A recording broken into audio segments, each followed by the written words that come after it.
আমার কাছে ওই জেলটা ছিল টর্চার সেল। আমাকে যেভাবে মানে অত্যাচার করা হয়েছে এটা যদি বর্ণনা আপনাদেরকে দিই তাহলে 2 ঘন্টা আমার বক্তৃতা শেষ হবে না।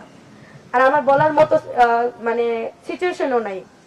আমি এতটুকুই বলবো, আজ যে সাংবাদিক, এত সাংবাদিক আসছে একটাবার আমাদের কথা শোনার জন্য, এই মামলা যখন চলে আমি সব সাংবাদিকের পায়ে ধরে বলছি, ভাই একটা নিউজ করেন যে কেন আপোষনামা নিয়ে আসলো।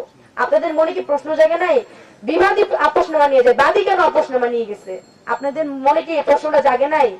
কেন আপনারা এখন আসছেন? আগে কেন আসেন না? 11 দিন যখন জেলে ছিলাম কোন সাংবাদিক কেন নিউজ করে নাই যে তাহারিমা কেন 11 দিন ধরে জেলে?